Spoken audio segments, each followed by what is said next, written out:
Akhirnya kalian bisa menyaksikan tadi bahwa tidak ada pemerasan. Yang tadinya kita pikirkan Dr. Reza Gladys itu pelongok-pelongok katanya. Ternyata Nikita Mirzani yang terpelongok-pelongok. Bisa kalian lihat tadi saya apakah ketakutan apa tidak?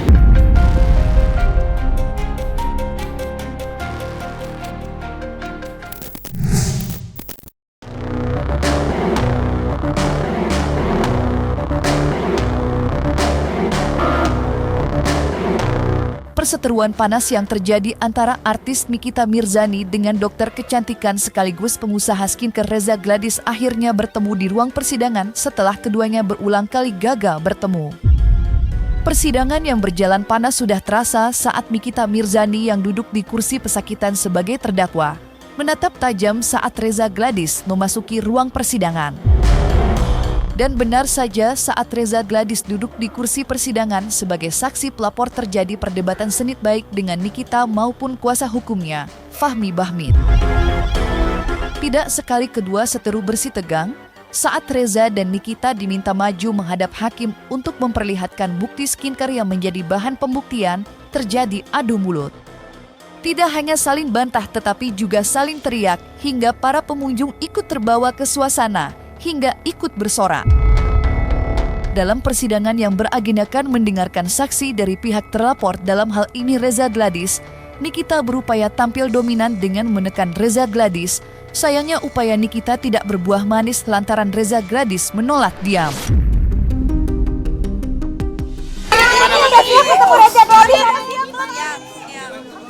Yang ada kepentingannya, yang nggak punya kepentingan bisa di luar, bisa gantian di luar Pak. Yo, ngapain di dalam itu pada nonton doang? Iya, gantian dong ini. Hidup konten kreator. Masuk aja kan masuk. Gambar uban mulu nih. Gua ada nasi gua di depan lu. Mantap.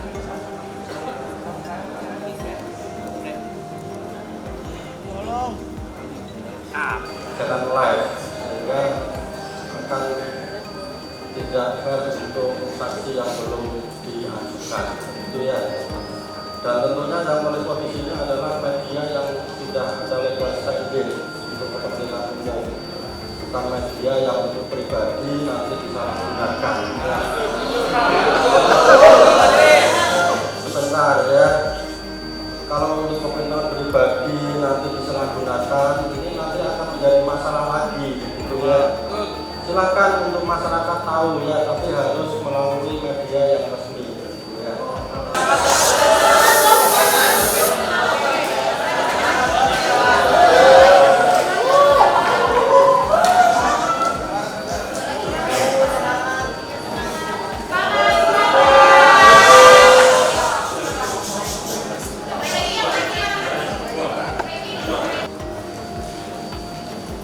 Jadi hari ini dihadirkan Pak saksi ya. Silakan ini yang sudah megang mic siapa namanya?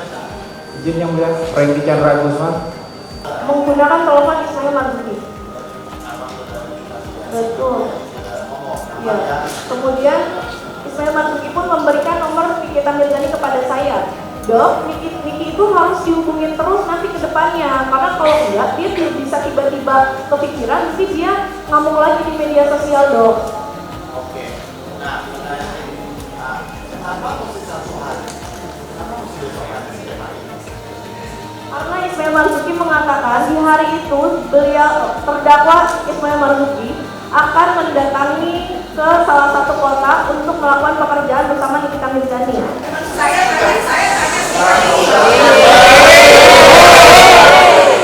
Sudah silakan duduk, silakan duduk,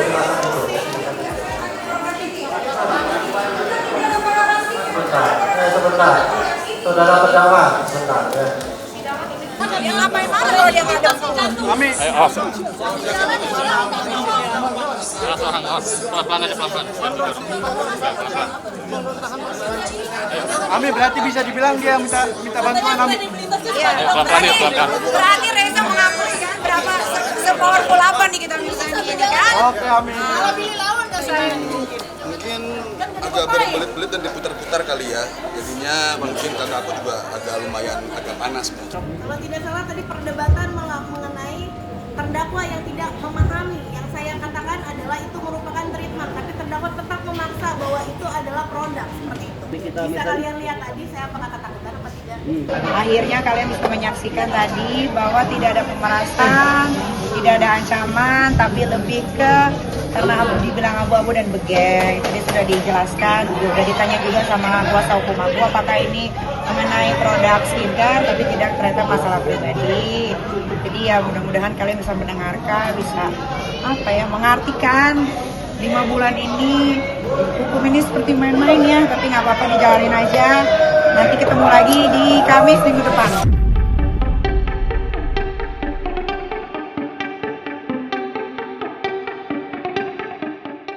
Pertemuan Nikita Mirzani dengan Reza Gladys dalam persidangan lanjutan kasus dugaan pencemaran nama baik dan tindak pidana pencucian uang atau TPPU yang digelar di Pengadilan Negeri Jakarta Selatan berlangsung tegang. Nikita terlihat begitu marah hingga terjadi perdebatan sengit dengan Reza Gladys. Begitupun sebaliknya, Reza Gladys tak dapat lagi menahan diri dengan balik menyerang Nikita setelah berbulan-bulan lamanya memilih diam mendapat berbagai cercaan dari lawan-lawannya.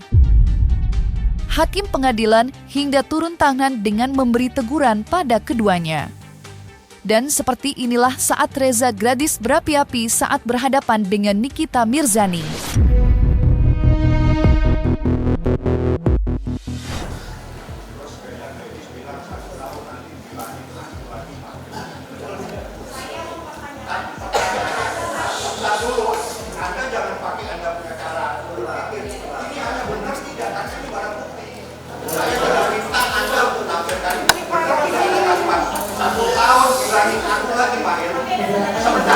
Saya bertanya, 1 tahun bilangin aku lagi main, benar tidak? Sebentar dulu, pertanyaan saya, Anda kenapa harus takut jawab? Sebentar, penanda dulu, sebentar. Biar saya baca. Yang mau yang mana? Silakan dulu. Nggak usah takut, nggak perlu Anda gini.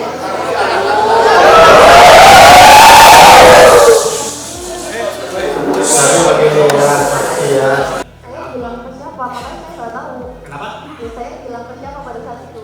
Bilang ke siapa ini loh chatnya? Artinya dari jaksa loh ini. Iya betul. Saya maksud saya kan tidak membalas chatnya Mario. Iya, kenapa Anda tidak Ya balas? karena saya takut kan. Tidak mau menyelesaikan.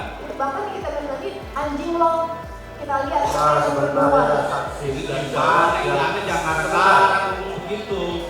Marahnya kenapa Kak tadi? Kenapa? Sempat marah tadi, sempat emosi. Enggak marah. Enggak. Dia Sudah loh, tadi 1 loh. lagi ya. Kesini ke kiri.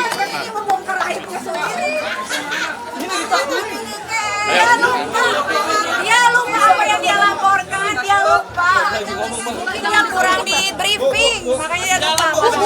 Aku tidak terpancing sih, hanya saja pertanyaannya itu memaksa saya untuk menjawab yang tidak terjadi. Dan seolah-olah selalu memframing kepada produk, padahal di sini jelas yang dihancurkan adalah kredibilitas saya sebagai dokter kecantikan.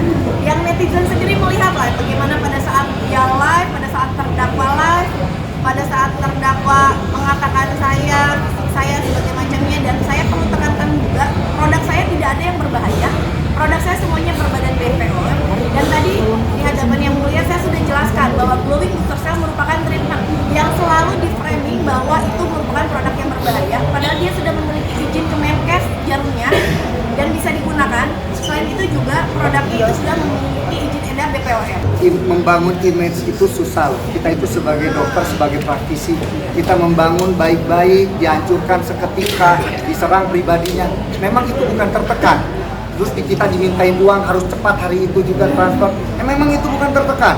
Itu tertekan loh. Itu diancam kita itu. Kita benar-benar tertekan. Karena nggak mau nama baik kita hancur. Bayangin saya punya 600 karyawan yang bersandar hidupnya di kita berdua. Kalau kita misalnya hancur, mau gimana? Terusnya biasa aja sih, kayak ketemu sama teman-teman yang ada di sini aja biasa aja. Cuman kayak Dia sebenarnya keselnya itu karena dibatasi ngomong aja. Selama ini bayangin berapa bulan? 10 bulan ya?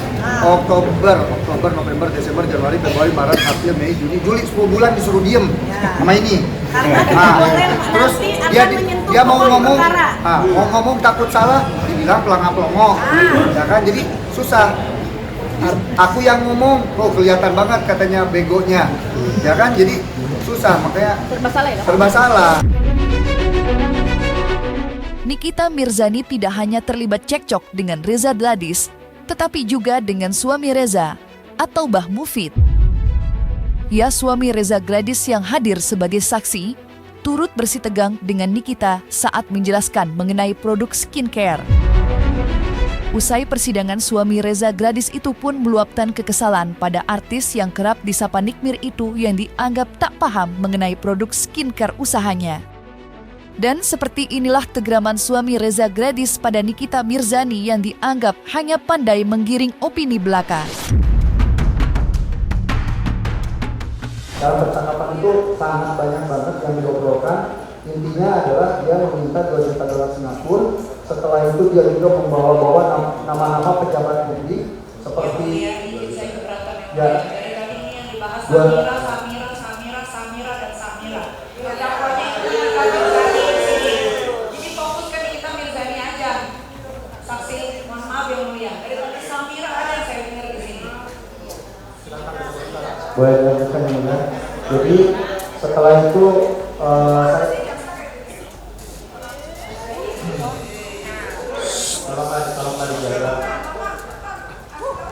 Harapannya semoga proses hukum ini diproses dengan sebaik-baiknya, dengan seadil-adilnya. saya jelaskan ya terkait masalah treatment glowing booster cell. Itu adalah nama treatment, bukan produk. Jadi jangan sampai tergiring opini, tapi dia itu jago menggiring opini pribadinya lah, merusak karakternya lah, dan lain sebagainya. Jadi bukan terfokus terhadap produknya. Itu kalau bicara misalnya berdebat masalah produk, saya bisa panjang jelasin masalah produk. Bilang masalah retinol, oke, retinol ini dipakai 1 minggu 3 kali, 2 sampai dengan 3 kali. Sedangkan paket anti-aging ini saya pakai setiap hari, tapi kandungannya ada retinol.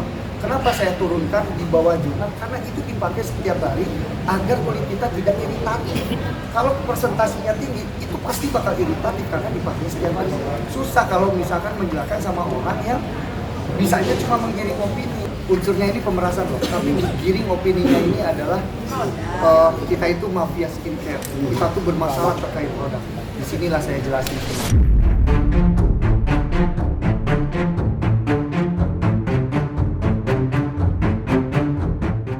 Persidangan Nikita Mirzani yang disangkakan pasal pencemaran nama baik dan TPPU mengungkap fakta baru yang selama ini tidak diungkap ke publik oleh Reza Gladys.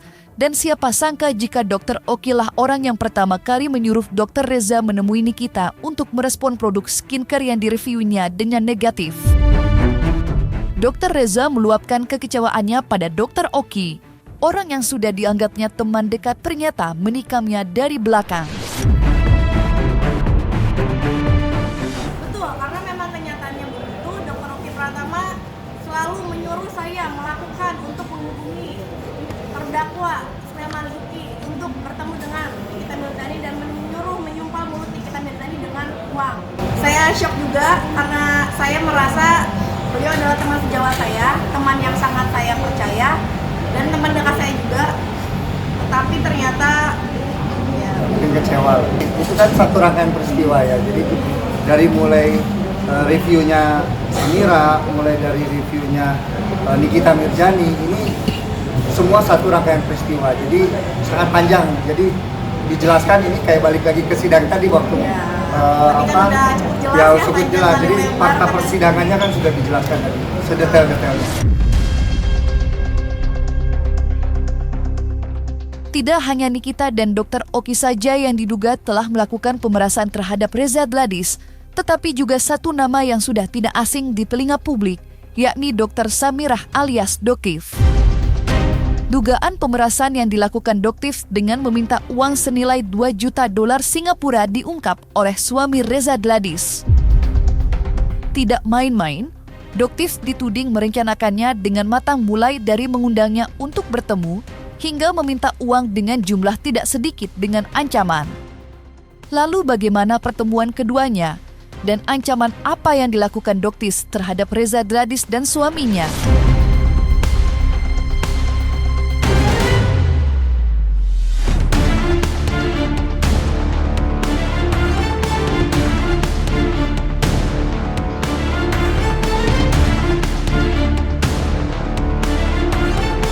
Selama ini saya diam karena disuruh Bapak Miring, ya. Di situ saya diam, tidak pernah menjelaskan. Sekarang saya jelaskan semuanya.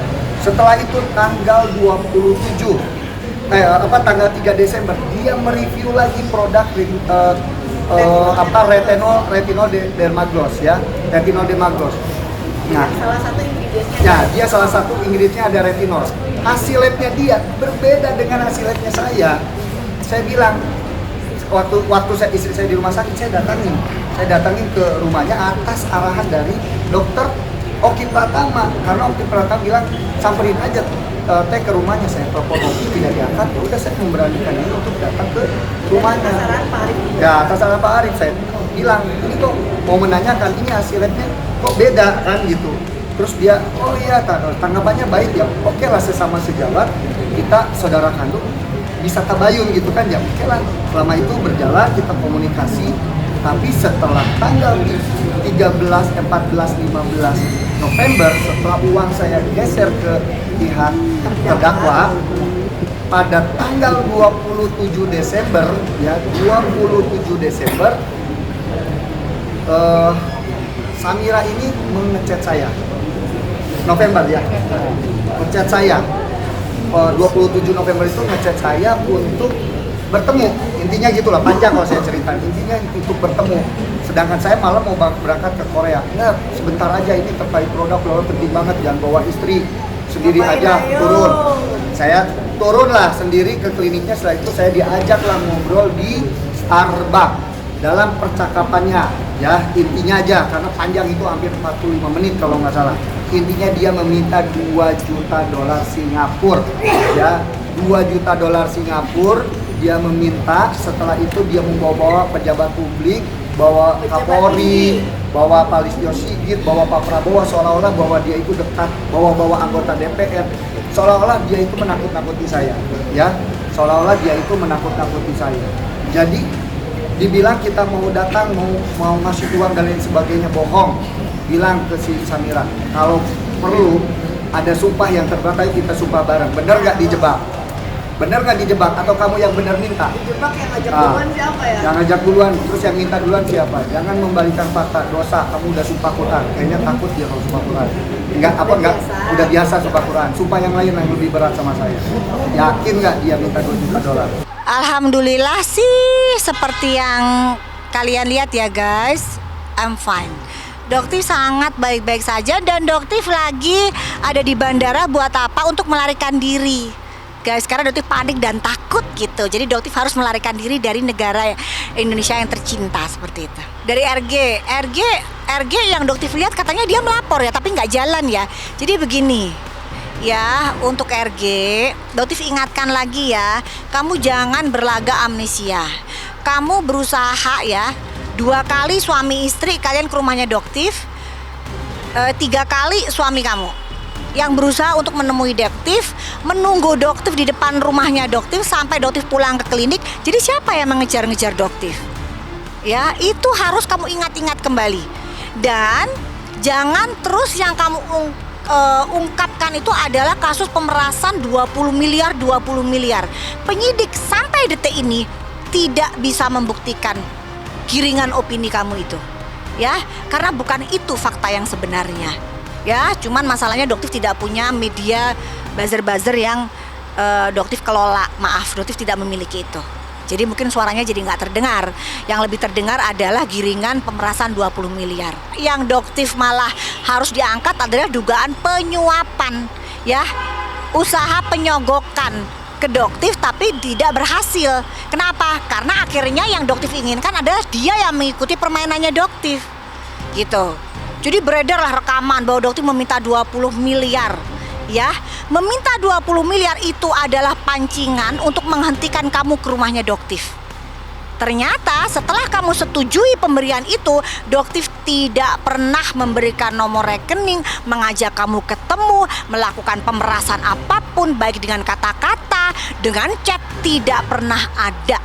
Makanya dari mana ada bukti pemerasan? Itu hanya pancingan untuk mengetahui seperti apa karakter kamu dan apa tujuan kamu sebenarnya untuk menemui Doktif di rumah.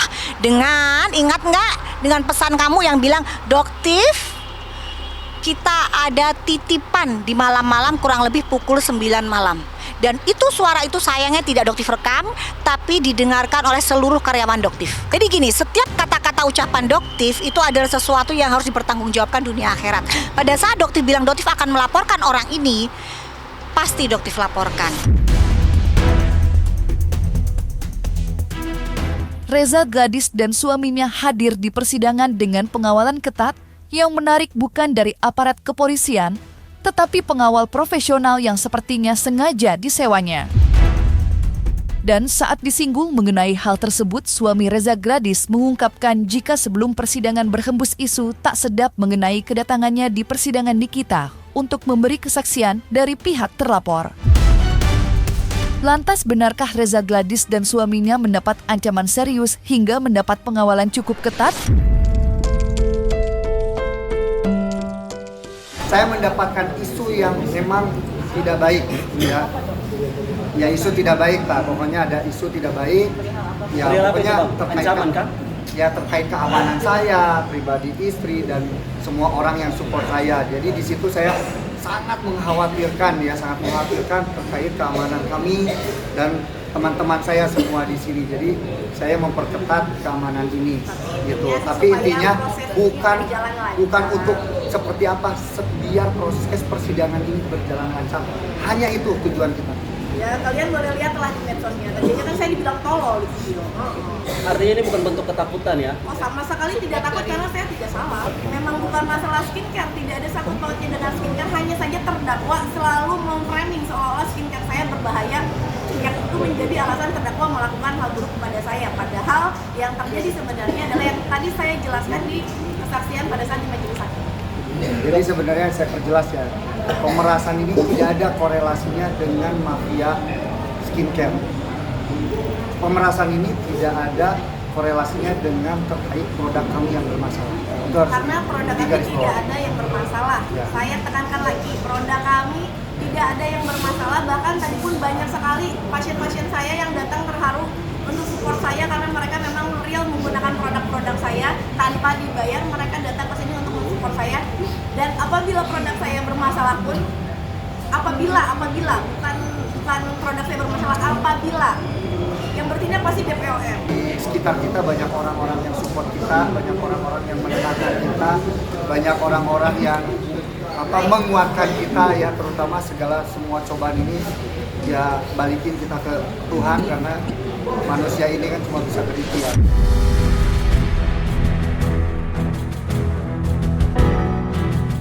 Sidang lanjutan Nikita Mirzani yang digelar di Pengadilan Negeri Jakarta Selatan dipenuhi pengunjung hingga membludak. Musuh-musuh Nikita kompak memberi dukungan pada Reza Gladys, mulai dari Fitri Salhuteru, pasangan Krisdiana dan istrinya Siti Badriah, hingga konten kreator Tengku Zenzabla.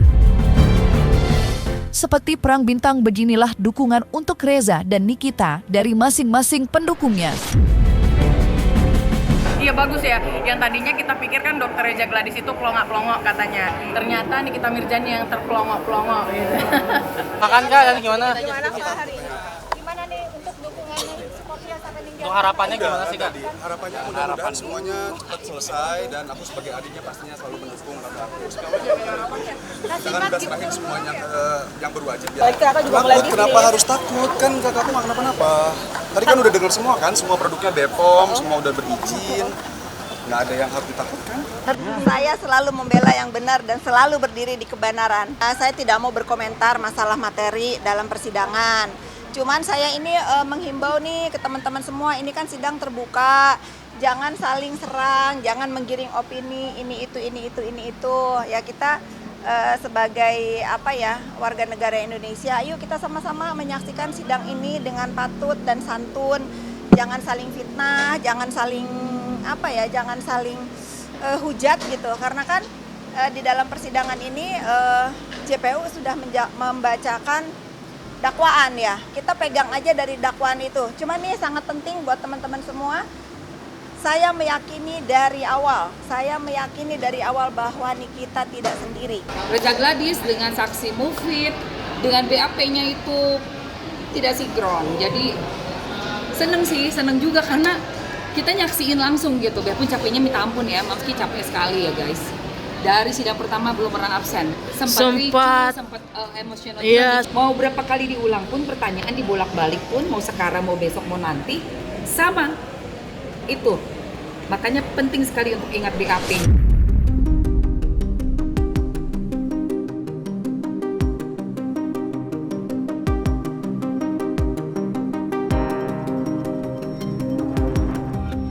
Nah, selesai sudah, Cumi Lovers. Jangan lupa untuk like, subscribe, dan juga share channel YouTube Cumi Cumi.